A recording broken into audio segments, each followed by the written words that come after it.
Hey, my friend, I'm Dr. Lee Warren. I'm so grateful to be back with you for some more self brain surgery. And I'm really excited about this episode because we're going to talk today about some approaches to self brain surgery, approaches to your life, really.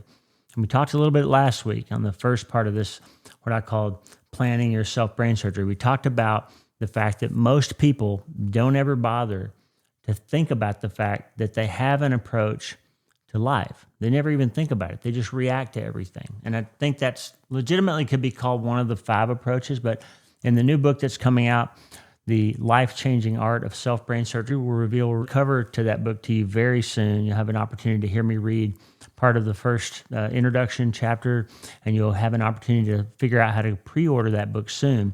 So today, I'm just going to give you some insight into some of the things we talk about in the book, and the most important kind of foundational, fundamental principle is that brain surgeons have approaches to how we do things. There are philosophical, technical, technological, and sort of potential issues and thought processes that go into putting together what kinds of surgeries we can actually pull off and what we expect to get out of those. And so the approaches is kind of an all-encapsulating ideology around how we plan and pull off surgeries and how we go about thinking about what's possible for us. So I'm really grateful that you're going to be here with me today to help you move the needle on getting your mind and your brain working for you and not against you. And if you're new around here, I'm a neurosurgeon. I also write books and I do podcasts and all that kind of stuff because I realized a long time ago that I can only take care of a certain number of people in the operating room and in my office every year. And the physical brain surgery, physical spine surgery, the stuff I do in the operating room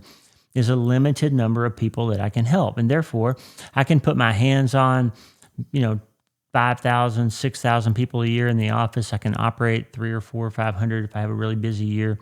But if I use my words and my experience and the things I've learned over a long course of a life, going through hard things and figuring out how to hold on to faith and dealing with a lot of people in their hardest moments, then I can help potentially millions of people figure out what's wrong with them, figure out what's hurting them, and what to do about it. How do we deal with the hard things we go through in life? How do we deal with the performance issues that we run into? How do we deal with this nagging question of how to become healthier and feel better and be happier? Here's the bottom line. All of us are dealing with trauma and tragedy and massive things. All of us have different places in our lives where we're stuck and different ways that we're limited and we're frustrated by certain things in our work, in our relationships, in our finances, in our businesses, and all these areas of life. And so I started studying that over the last several years, sort of how to articulate what my prime directive was as a human being, and it's to help people figure out what's hurting them and what to do about it through the lens of neurosurgery.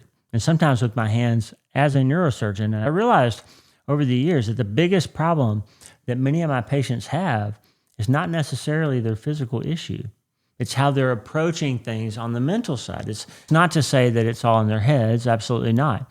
But it is to say that how we decide to attack something mentally, how we look at it, the perspective we bring to it, really turns out to be one of the most effective and important ways in how we deal with it. It's one of the most powerful predictors of how people are going to do and what their outcome of their life is going to be. And it turns out that's not just metaphysical, it's not just metaphorical, it's actually related to what's happening structurally between our mind and our brain and our body and our genetics and the way life turns out to be real and what turns out to be real for us. It's a real thing. How we think and the perspective we bring and the attention and intention that we bring to our lives changes the outcome of our lives.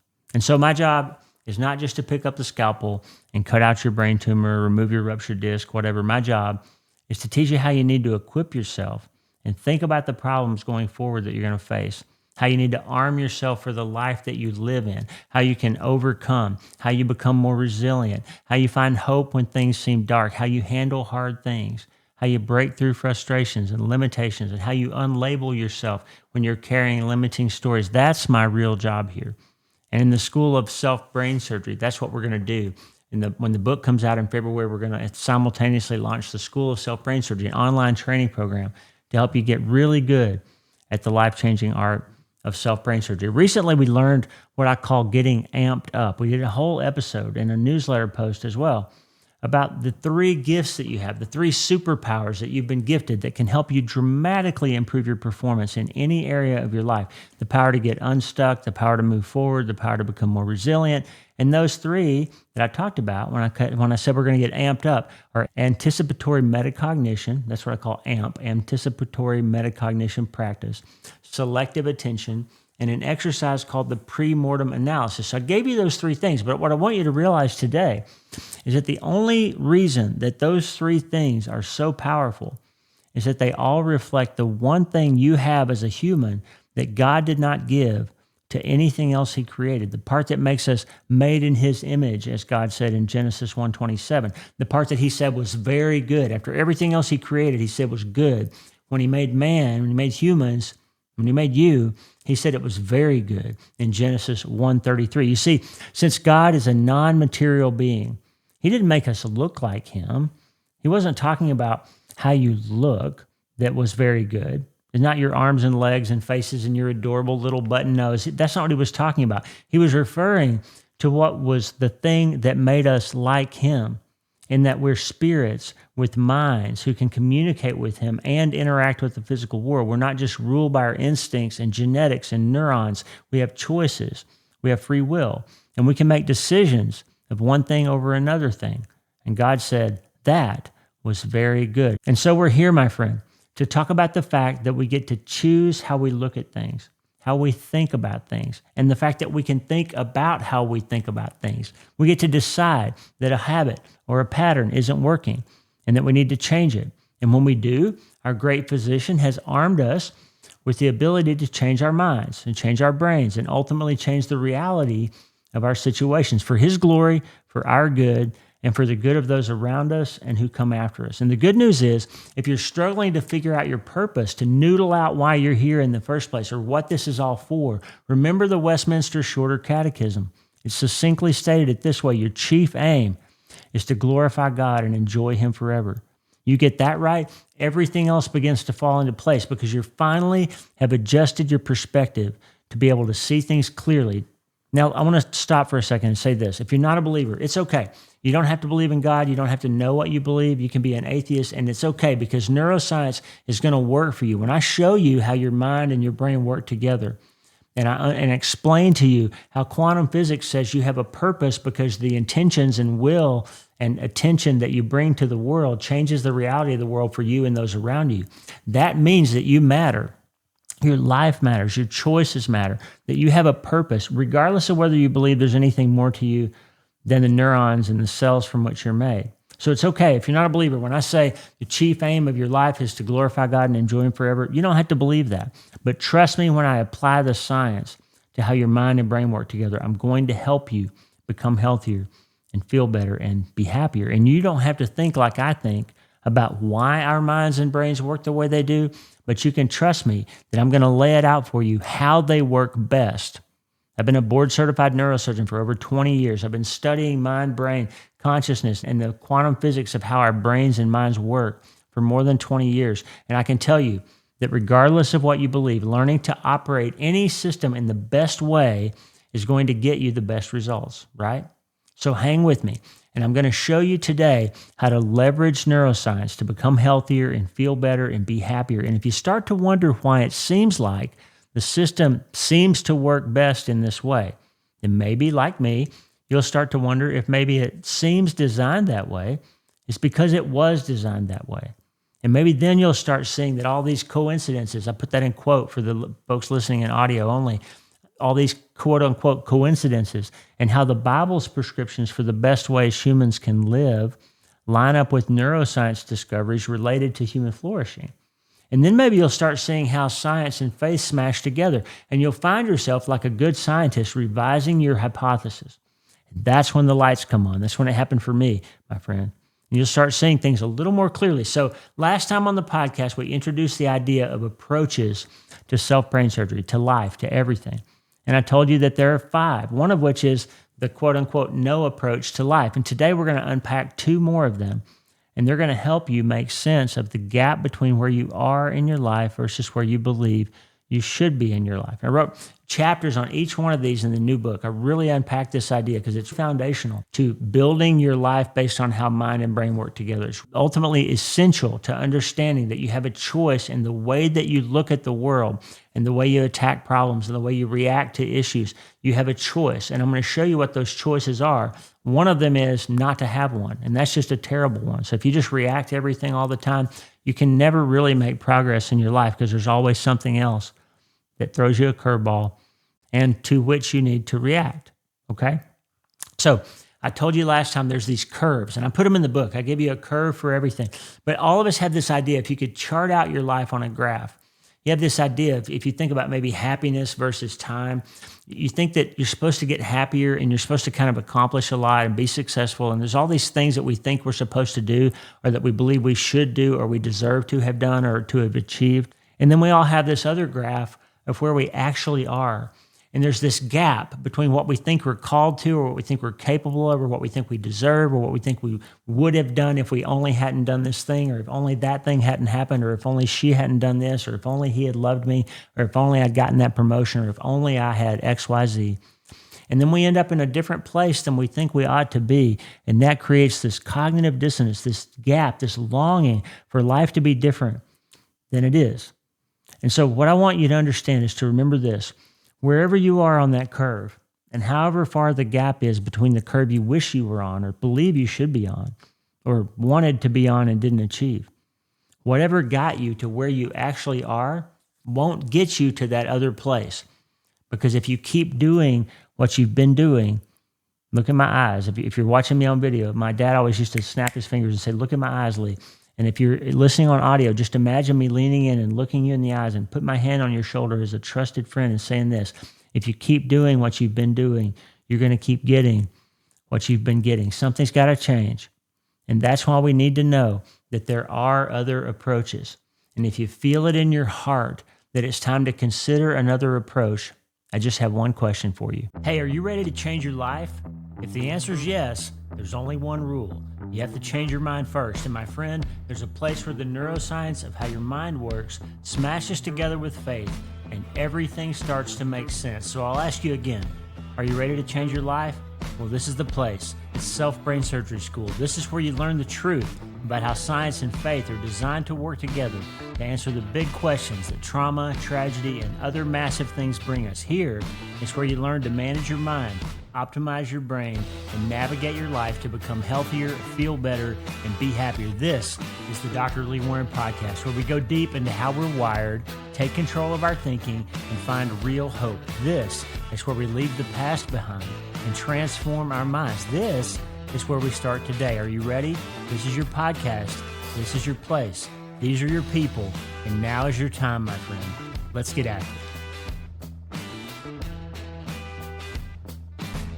All right, let's get after it. Hey, many of us arrive at this place, this idea, this concept that my life is supposed to be one thing and it's not that thing.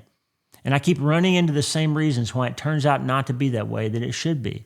I'm held back by things that have happened. I can't stop grieving. I can't break out of this problem. I can't overcome this addiction. I can't stop this habit. I keep having relationships that fail in the same way. I keep reaching for the same numbing behaviors and anesthetizing myself. And I keep waking up tomorrow, paying the tomorrow tax, not loving tomorrow more than I hate what I'm feeling now. And I keep treating bad feelings with bad operations. I keep doing all this stuff and I find myself in the same spot over and over and over again. And I just don't want to end another month and say, yeah, here we go again, just like it was before. Maybe you're saying with me, I'm ready to make a change. I'm ready to do something different. I'm ready to make a change. And to do that, I've got to go all in. You may realize it's time to go all in your own life. Okay.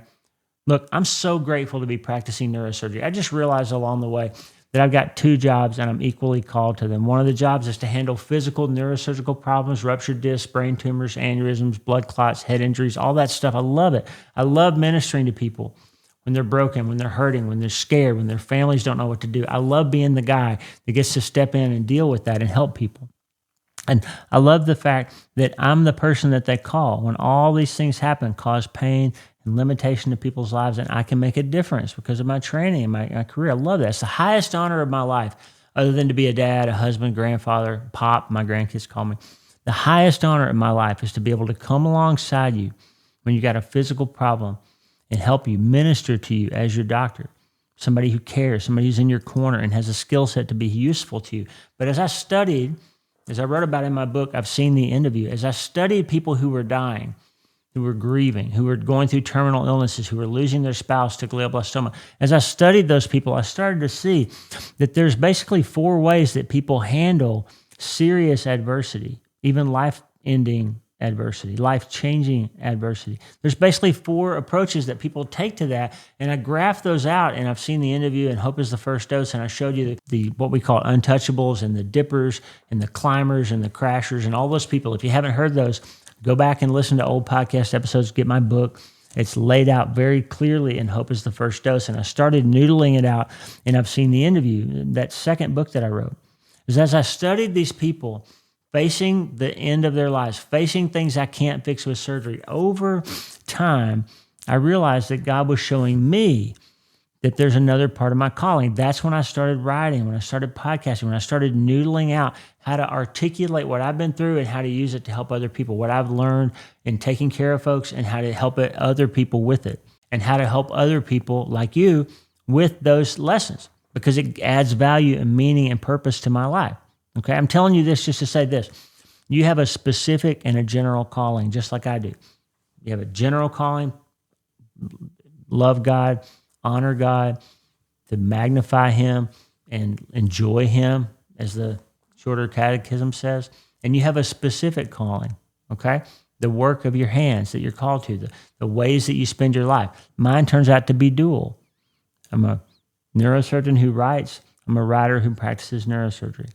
That helps me learn lessons, apply them in other areas of my life, and help people in the broadest way that I can, either physically, mentally, spiritually, emotionally, whatever. I'm here to help people figure out what hurts them and what to do about it, okay?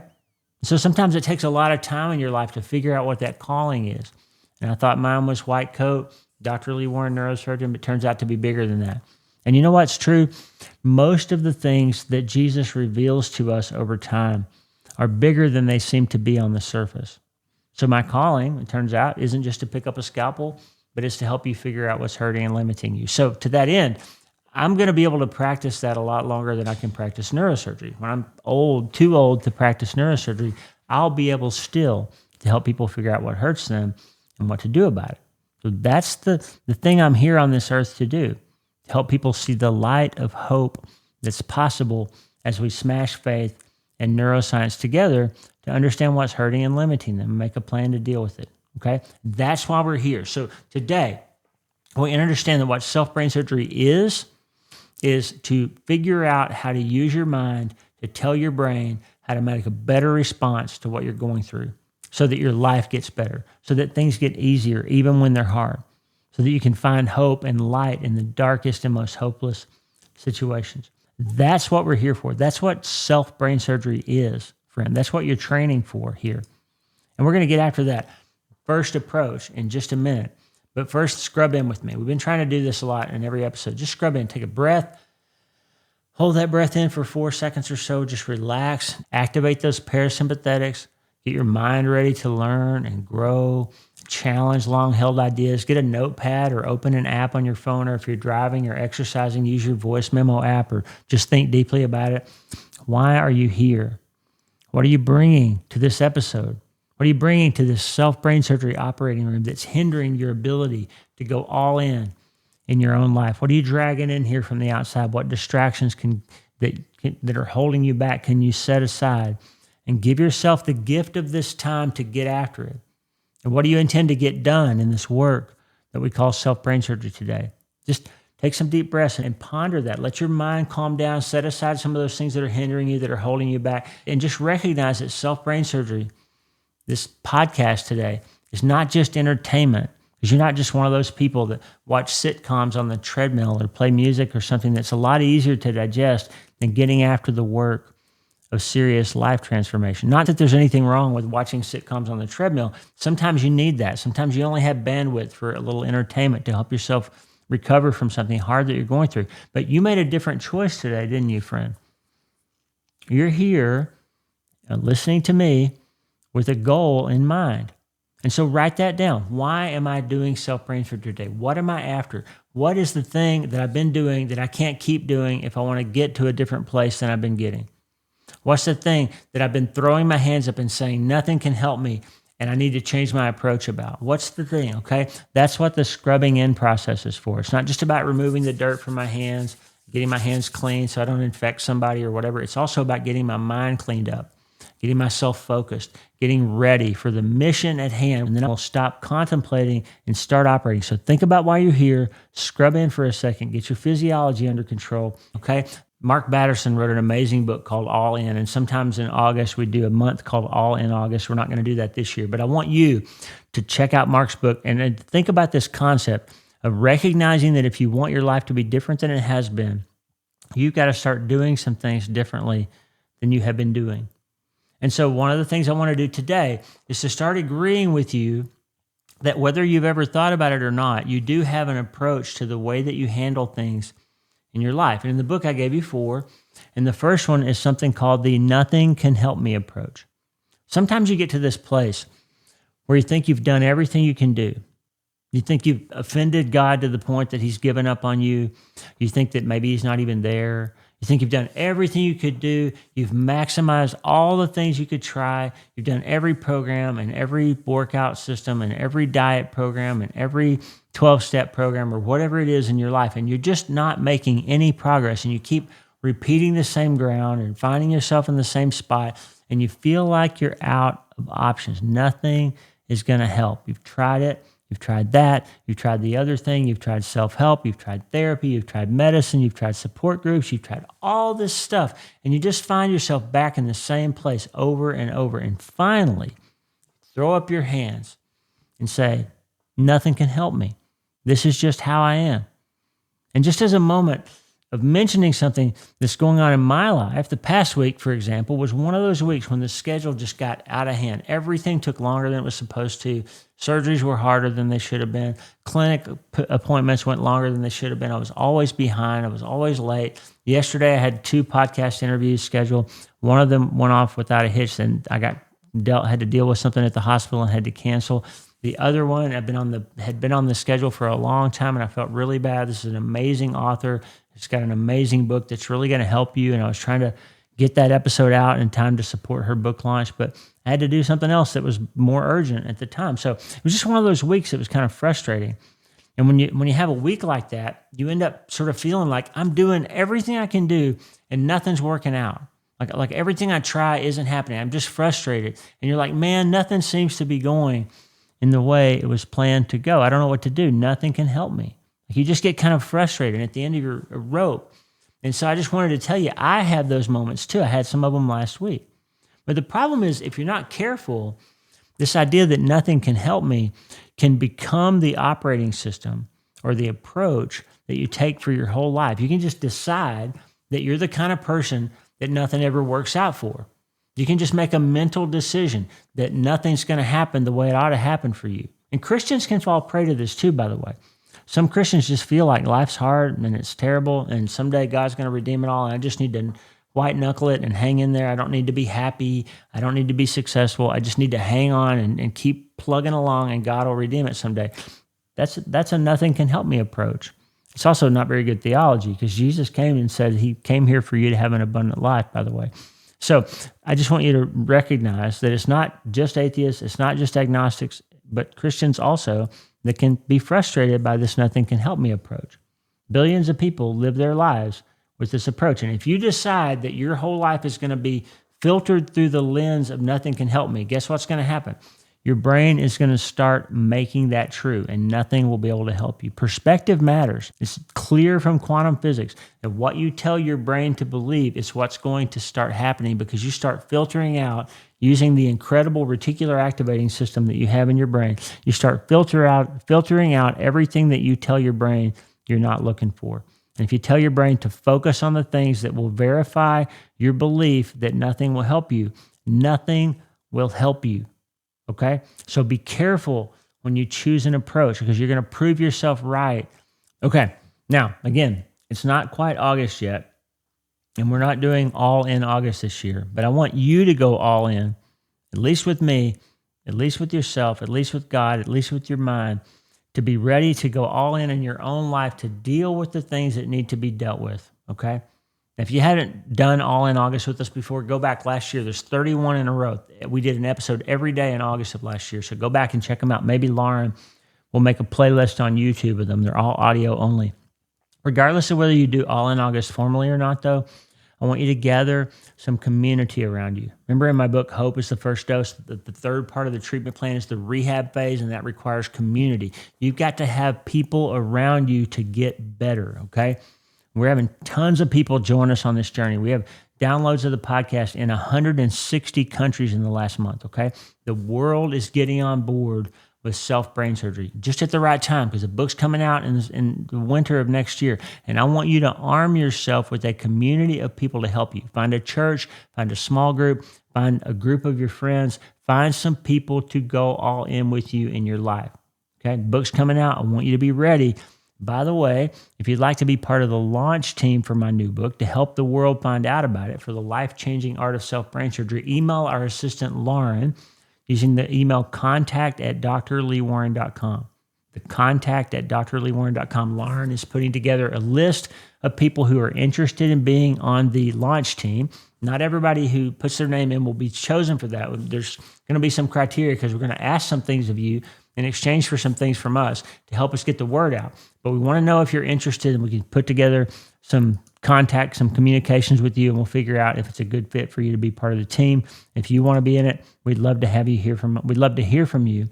Contact@drleewarren.com. But listen, you need a team. This is another one of those look in my eyes moment. You need a team.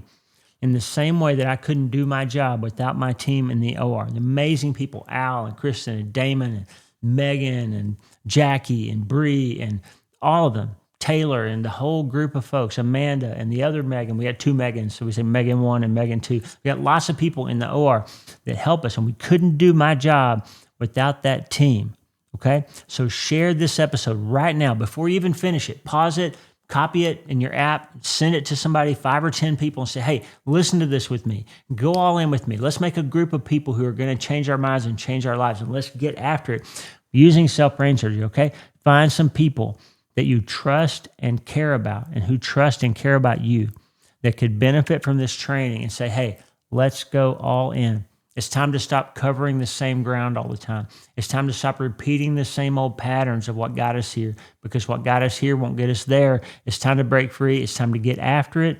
It's time to go all in. So share the episode, okay? Send it to somebody. Download it today. Send it to them. And it's not because I care about how many people, by the way, are listening.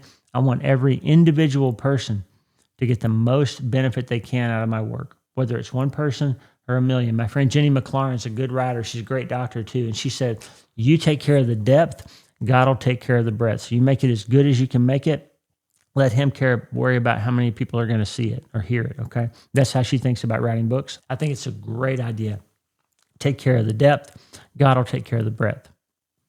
So I don't care about how many people are out there listening. I care about every person who's out there listening. That's why, by the way, this may be subtle and you may never have noticed this, but most podcasts that I hear, most people on social media, they say something like, hey guys, hey everybody, hey y'all. You almost never hear me say that. You hear me say, hey my friend, hey buddy, hey sister, hey brother, hey my friend. That's what you hear from me, okay? If you know me in your personal life, if you know me personally in the real world, you'll hear me say that. What's up, brother? How you doing, my friend? What's going on, sister? Everybody's an individual to me, okay? So when I talk to you, it's me and you. And I don't care if there's a million me and yous out there or if it's just the two of us. This work matters. And it matters if one person changes their mind. It matters if every person changes their mind, because I want you to smash faith and neuroscience together, just like you and I are, because we're breaking free. I want you to smash faith and neuroscience together because you're breaking free.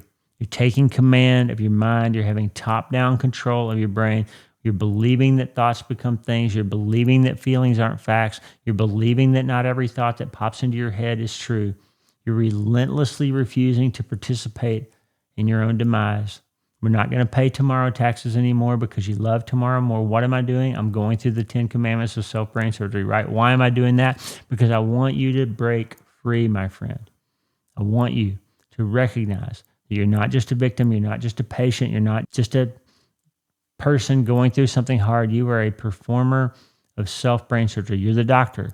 You're the surgeon, whether you like it or not. And so we might as well have the training to do it right. Use your nervous system and the way it's designed so that it helps you and doesn't hurt you. That's why I want you to take a second right now and share this with somebody. That's why I want you to build community, because we're going to change our minds and change our lives. And that's easier if we do it together. We're going to start right now. Okay. Now, talked to you a second ago about the approach called maybe nothing can help me. Maybe nothing can help me. I think it's really common. Is it something that you just get so beat up by life, you never even started your life in a hopeful place, or maybe you had things going pretty well and something bad happened, you had a bad beginning or bad break or a devastating loss, like we lost our child, or you've just been through something horrible like the folks in South Texas, or maybe you've just been through a million little mini irritating things, a little death by 1,000 cuts, and you just feel like nothing's ever going to change. And you develop this cynicism around your life.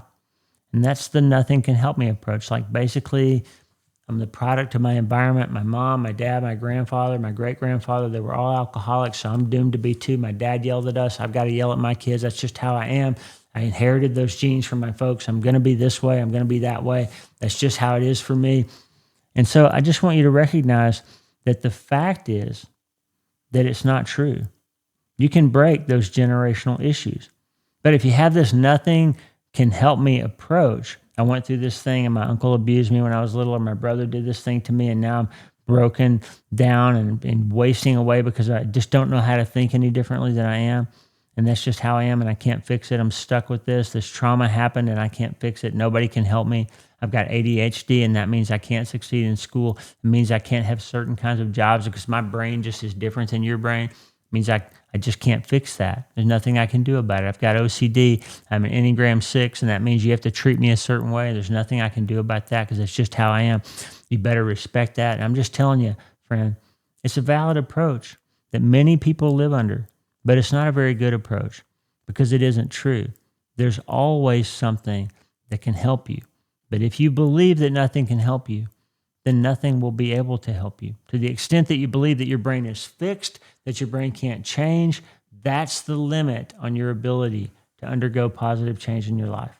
The more you believe you can't change, the less you're able to actually change. So if you think you're just operating within this narrow band of possibility because of your genetics or your circumstances or whatever, your history, your upbringing, the fact is you can't change if you don't believe that you can change.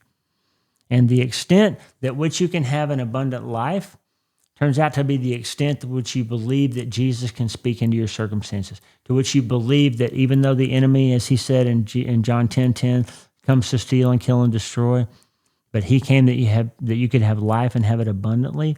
To the extent that you believe that Jesus can bring that abundance, that's how much change is possible for you. That's the bottom line, okay? Christians have it too. Like I said before, there are lots of Christians who live their lives with this nothing can help me approach. Jesus died for my sins, but the world's broken and everything's hard and I just got to wait for stuff to get better. It's not a good approach. It's true that bad things happen. It's true that you're born in a certain set of family circumstances or a certain genetic predispositions to certain things, but you're not stuck because your brain is changing every second of every day of your life in response to the things you think about. So if you start to recognize that idea that your trauma is not what changes you, it's your response to your trauma. Your trauma is not what limits you, it's your response to your trauma. Your trauma is not defining of you, it's your response to your trauma. That's what defines you. So if you can learn a new approach, you can have a new life, regardless of what you go through. And by the way, on the Christian side, if you have this nothing can help me approach, then your ability, as the Bible says, to adorn the gospel, to make the gospel attractive to other people is almost zero. If people can't see you achieving abundance in your life, they won't believe they can have it either. And that is not an attractive way to bring people out of darkness, because people come out of darkness only if there's light. And there's no light in hopeless places. And so don't be that Christian that thinks nothing can help me. If you believe that your life is supposed to be bad and there's nothing you can do about it, if you don't believe that God can redeem your time, now Jesus said, the thief comes to steal and kill and destroy, but I've come that you may have life and have it abundantly. He said that. And he said, in this world you'll have trouble, but I've overcome the world. So if you don't believe that there's transforming power available to you that starts when you accept that truth, his truth, that you are fearfully and wonderfully made and that you can change and you can be transformed and your life can mean something, even if you went through something hard, if you don't believe that your life can be different, if you don't believe that if your genetic starting point wasn't good, that you can change it, if you don't believe it, it limits your ability to have an abundant life. And it's not a very good approach. So even again, as I said before, if you're not a believer at all, if you just believe that your genes determine who you are, that your brain structure, your whole concept of you and everything about you is determined by the activity of neurons inside your head, if you believe that, then your life doesn't have much purpose if you follow that worldview. But I'm here to tell you, you do have a purpose because your decisions and your choices impact the people around you. They change the world. That's a purpose, as I said earlier. It's just not a very hopeful approach. If you don't think you have a purpose, if you think you just evolved this way randomly and you just showed up and life doesn't really mean anything and your choices don't matter, or maybe you don't even really have choices, some of those folks believe, suffering is really suffering. Viktor Frankl said that he's a Holocaust survivor. He said people can go through almost anything, almost any type of suffering, as soon as they give it purpose. Because once you define your purpose in a situation, then you can go through any type of hardship because you understand that it's for something, that it means something, that it matters, it has meaning in your life. And so if your approach is nothing can help me, whether you're an atheist, agnostic, or a believer, then nothing will be able to help you. So let me just tell you some good news, okay? As I said earlier, 21st century quantum physics, 20th and 21st century quantum physics, and 21st century neuroscience very clearly show that the way you think about a situation changes the reality of that situation. So I've already said this once. I'm going to say it again because I want you to hear me. I want you to look in my eyes and hear me. Your life has a purpose. And the purpose is that when you make a decision, your thoughts become things and you change the reality of the world around you. Because when you make a decision, you have a role to play in what happens in your own life and in the lives of the universe, the people in the universe, and the people around you in your world close by, because the amount of attention and the type of attention you pay to something is in the way that you look at that. And the way that you look and interact with the system affects the outcome of the system and the people around you. So quantum physics is very clear, and the Bible is very clear. How you choose to live, the decisions you make, changes the outcome of the reality of the world around you. So regardless of whether you believe that God designed you for a purpose, that you have a creator, a great physician who wants to help you achieve that purpose, even if you don't believe that, you just evolved this way, if you believe that it's all accidental, it is very clear that while you're here, you, my friend, make a difference. You have a quantum brain. Your choices change the world and the universe and the people around you. You have an impact, and therefore you have a purpose.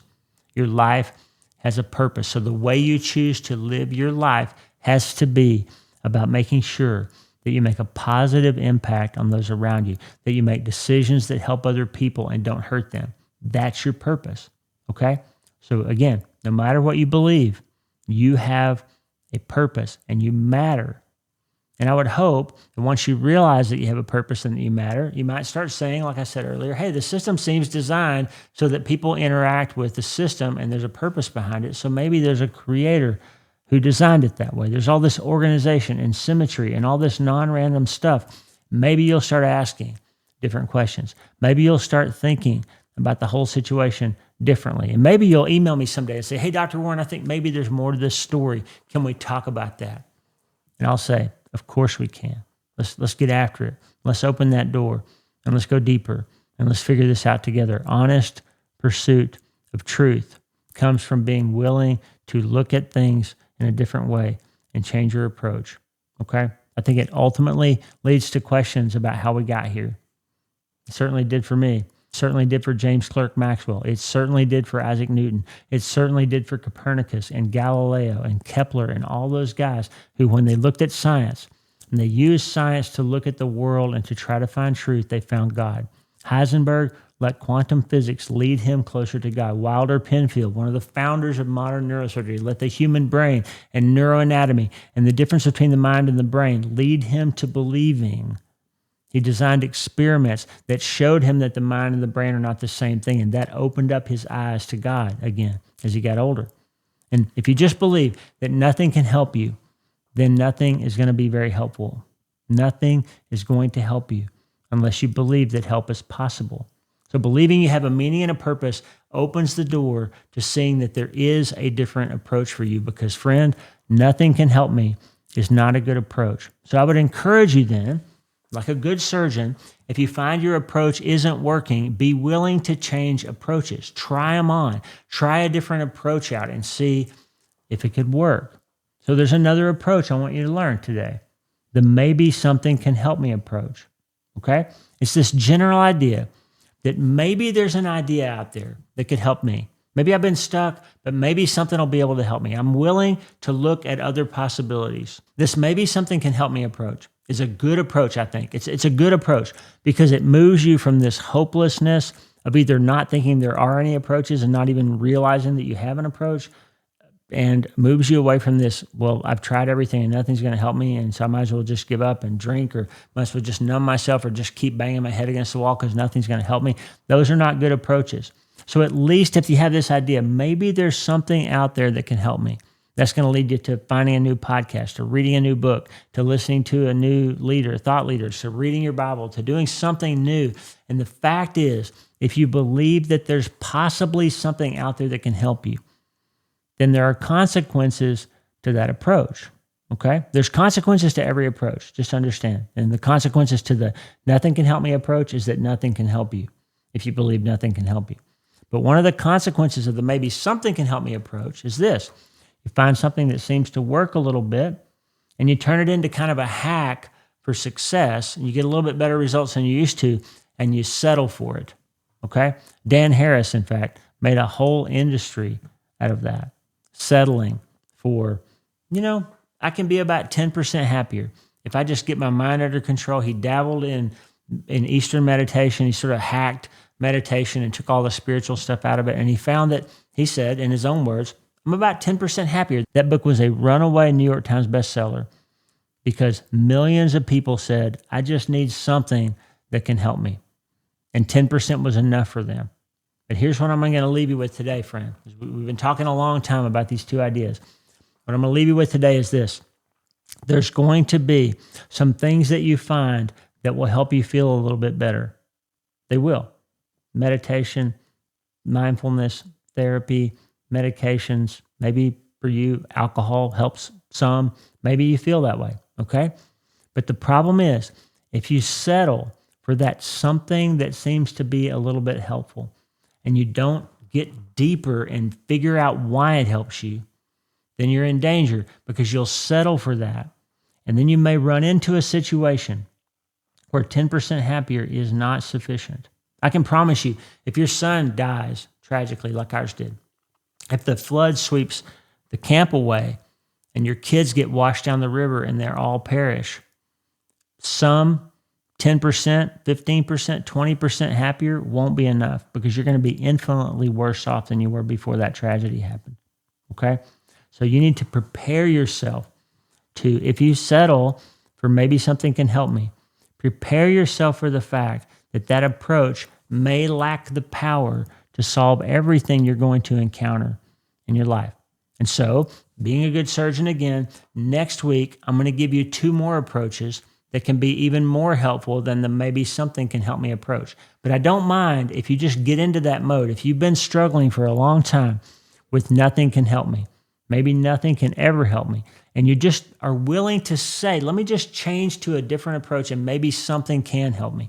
I think that gets you well on the path of developing what we're really after here. Because what we're really after is not you memorizing these approaches and doing what I say or any of that stuff. The real thing we're after here is for you to become more resilient to the things that harm us in our lives, for you to be able to get your mind in control of your brain to such a degree that you can reliably handle whatever life throws at you, okay?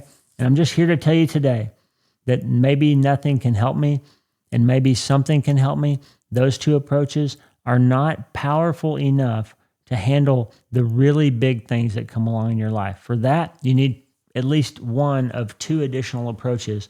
I'll give them to you next week. That's enough for today, okay? The big picture today, ask yourself why you're here. Ask yourself why you're pursuing this idea that we call self-brain surgery. Ask yourself why. You're not just watching Netflix and walking on the treadmill. You're not just listening to Harry Potter again for the 400th time. You're doing some work, okay? Why are you doing it? What is it that you're trying to change, to get after, to make better? And realize then that if you keep failing to make that change, then you may need to change the approach that you've been using. Because if nothing can help you, you'll keep getting the fact that nothing can help you. If maybe something can help you, but you keep bumping into situations where that something that you figured out isn't helpful enough to move the needle enough for you to find your way, to find that hope, to find that light again, then you need to be willing to be agile and change to another approach when the approach you're using isn't working. That's where we're going next week, okay? We have an amazing conversation coming up with Gina Berkmeyer, the therapist. We had the first episode of The Brain Surgeon and the Therapist coming soon for you. You're going to be so moved by that episode. We answered a bunch of listener questions. It was a great conversation, and I think that's going to turn into a series we may do once in a while, and I think it's going to be useful. So look out for that episode too. Next week, we're going to talk about two other approaches. We're going to wrap this idea up. It may take 2 episodes to get that done, but we're certainly going to get 2 more approaches done, either 1 more episode or 2. We'll see how it goes. I tend to get passionate about this because I think this is the foundational stuff that self-brain surgery revolves around. It's getting the idea that you can change approaches when something isn't working. Okay, it's a great, scientifically valid, reasonable, rational approach to how we get better in our lives. Okay, so for now, I'm Dr. Lee Warren. I'm grateful for the time that we've had together today. I pray that this has been helpful to you. I would beg you to subscribe to the podcast, to leave a rating or a review, to share it with your friends. Gather yourself some community because we're going to go all in next month and we're going to get after it. But for now, I just want you to remember, friend, you can't change your life until you change your mind. I'm Dr. Lee Warren. I've been so glad to do this work with you. Please be willing to change approaches. And don't forget, the good news is that you can start today. Thanks for listening. If you like the show, please subscribe wherever you listen and be sure to follow me at Dr. Lee Warren on Instagram and YouTube. And to get the most out of the show, make sure to get my free weekly self-brain surgery prescriptions. Sign up at drleewarren.substack.com and I'll send you the powerful thought biopsy worksheet for free. drleewarren.substack.com. Every Sunday since 2014, I've been bringing you my best prescriptions for how you can smash faith and neuroscience together to become healthier, feel better, and be happier starting today. I'm Dr. Lee Warren reminding you to have a very self-brain surgery day.